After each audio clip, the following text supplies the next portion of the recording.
ಖಂಡಿತವಾಗ್ಲೂ ಏನು ಈ ಒಂದು ಉಪಚುನಾವಣೆ ಇದೆ ಚನ್ನಪಟ್ಟಣದ್ದು, ಆ ಉಪಚುನಾವಣೆಯಲ್ಲಿ ತಗಚಕೆರೆ ಗ್ರಾಮ ಪಂಚಾಯತಿಯ ಜವಾಬ್ದಾರಿಯನ್ನು ನಮಗೆ ಲಿಂಗಪ್ಪನವ್ರಿಗೆ, MLC ಮಂಜೇಗೌಡರಿಗೆ ಮತ್ತು ನಮ್ಮ ಸ್ನೇಹಿತರಾದಂಥ ರಾಜಶೇಖರ್ ಅವ್ರಿಗೆ ಕೊಟ್ಟಿದ್ದಾರೆ.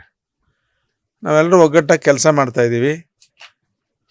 ಈಗ ತಾನೇ ಚಗತ್ಗೆರೆ ಗ್ರಾಮದಲ್ಲಿ ನೀವು ಆ ಜನಸಮೂಹದ ಪ್ರಚಾರವನ್ನು ನೋಡಿದ್ರಿ. ಎರಡನೇ ಗ್ರಾಮವಾಗಿರ್ತಕ್ಕಂಥ ಬ್ರಹ್ಮಣಿಪುರದ ಚುನಾವಣೆಯಲ್ಲಿ ಪ್ರಚಾರದಲ್ಲಿ ಬ್ರಹ್ಮಣಿಪುರದ ಎಲ್ಲ ಯುವಕರು, ಹಿರಿಯರು, ಮುಖಂಡರು ಸೇರಿ ಉತ್ತಮವಾದಂಥ ಪ್ರತಿಕ್ರಿಯೆಯನ್ನು ಕೊಡೋದ್ರ ಜೊತೆಗೆ ಚುನಾವಣಾ ಪ್ರಚಾರವನ್ನು ಆಸಕ್ತಿಯಿಂದ ಮಾಡ್ತಾ ಇದ್ದಾರೆ.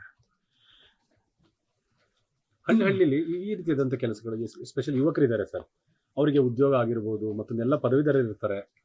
ಏನು ಕಾರ್ಯಕ್ರಮಗಳು ಹಮ್ಮಿಕೊಂಡಿದ್ದೀರಾ ಅಂತ?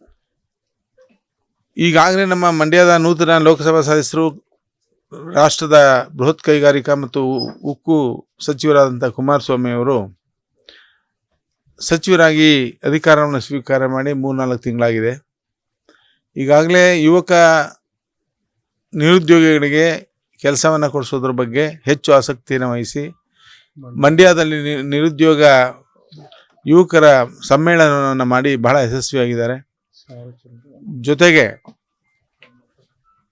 ತಕ್ಷಣ ಅಲ್ಲಿ ಸಾವಿರಾರು ಜನರಿಗೆ ಉದ್ಯೋಗದ ಆದೇಶದ ಪತ್ರವನ್ನು ಕೊಟ್ಟಿದ್ದಾರೆ.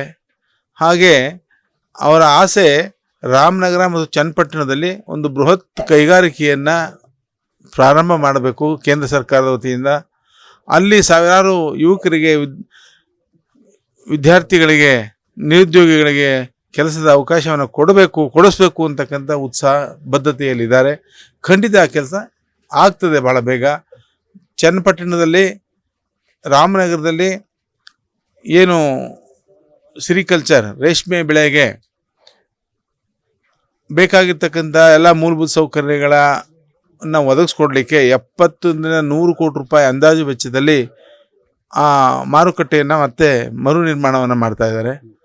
ಅದು ಒಳ್ಳೆ ಉತ್ತಮವಾದಂಥ ಕೆಲಸ.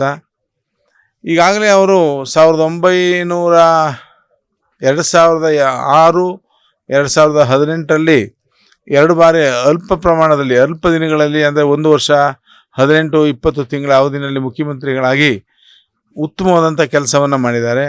ಮೊದಲಿಗೆ ರಾಮನಗರದಲ್ಲಿ ಸ್ಪರ್ಧೆ ಮಾಡಿದರು, 2ನೇ ಬಾರಿ ಚನ್ನಪಟ್ಟಣದಲ್ಲಿ ಸ್ಪರ್ಧೆ ಮಾಡಿ ಆ ಚನ್ನಪಟ್ಟಣದ ಗ್ರಾಮಗಳಿಗೂ ಉತ್ತಮವಾದಂಥ ರಸ್ತೆಯನ್ನು ಒದಗಿಸ್ಕೊಟ್ಟಿದ್ದಾರೆ. ಗ್ರಾಮಗಳಿಗೆ ಬೇಕಾಗಿರ್ತಕ್ಕಂಥ ಎಲ್ಲ ಮೂಲಭೂತ ಸೌಕರ್ಯಗಳನ್ನು ಕೊಡೋದ್ರಲ್ಲಿ ಯಶಸ್ವಿಯಾಗಿದ್ದಾರೆ. ಕೆರೆಗೆ ನೀರು ತುಂಬಿಸೋ ಕೆಲಸಕ್ಕೂ ಅವರು ಹೆಚ್ಚು ಆಸಕ್ತಿಯನ್ನು ವಹಿಸಿ ಕೆಲಸವನ್ನು ಮಾಡಿದ್ದಾರೆ. ಈಗಾಗಲೇ ಒಂದು ಉತ್ತಮವಾದಂಥ ದೊಡ್ಡ ಕಾರ್ಖಾನೆಯನ್ನು ಪ್ರಾರಂಭ ಮಾಡಬೇಕು, ನಿರುದ್ಯೋಗ ಯುವಕರಿಗೆ ಕೆಲಸವನ್ನು ಕೊಡಿಸ್ಬೇಕು ಅನ್ನೋ ಉದ್ದೇಶದಿಂದ ಈಗೇನು ಹೊಸ ಕಾರ್ಖಾನೆಯನ್ನು ಪ್ರಾರಂಭ ಮಾಡಲಿಕ್ಕೆ ಹೊರಟಿದ್ದಾರೆ. ಬಹುಶಃ ಅದು ಇತಿಹಾಸದ ಪುಟಗಳಲ್ಲಿ ಬರೆದಿರ್ತಕ್ಕಂಥ ಸಂದರ್ಭ. ಈ ಸಂದರ್ಭಕ್ಕೆ ಅನುಗುಣವಾಗಿ ಕುಮಾರಸ್ವಾಮಿಯವರು ಇವತ್ತು ಬಹಳಷ್ಟು ಈ ಚನ್ನಪಟ್ಟಣದ ಮುಖಂಡಗಳ ಮನಸ್ಸು ಒಲಿಸಿ ಮಂಡ್ಯ ಲೋಕಸಭಾ ಚುನಾವಣೆಯಲ್ಲಿ ಸ್ಪರ್ಧೆ ಮಾಡಿ ಗೆಲುವನ್ನು ಸಾಧಿಸಿ, ಇಲ್ಲಿ ಏನು ಮರು ಚುನಾವಣೆ ಬಂದಿದೆ ಮಗನೂ ಸಹ ಆಯ್ಕೆಯಾಗಬೇಕು, ಸಮಾಜ ಸೇವೆಯಲ್ಲಿ ತೊಡಗಿಸ್ಕೋಬೇಕು, ಬದ್ಧತೆಯಿಂದ ಚನ್ನಪಟ್ಟಣದ ತಾಲೂಕಿನ ಅಭಿವೃದ್ಧಿಯನ್ನು ಮಾಡಬೇಕು ಅಂತಕ್ಕಂಥ ಹಂಬಲವನ್ನು ಇಟ್ಕೊಂಡಿದ್ದಾರೆ.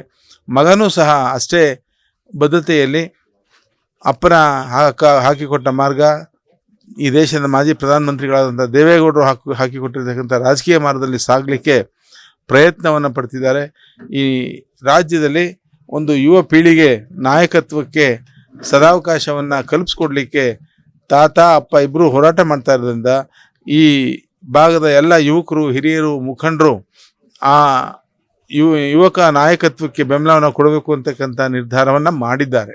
ಈ ಯುವಕರಿಗೆ ಹೆಚ್ಚು ಪ್ರೋತ್ಸಾಹವನ್ನು, ಶಕ್ತಿಯನ್ನು ತುಂಬಿದ್ರೆ ಈ ರಾಜ್ಯ ಅಭಿವೃದ್ಧಿ ಆಗೋದ್ರಲ್ಲಿ ಯಾವುದೇ ಸಂಶಯ ಇಲ್ಲ.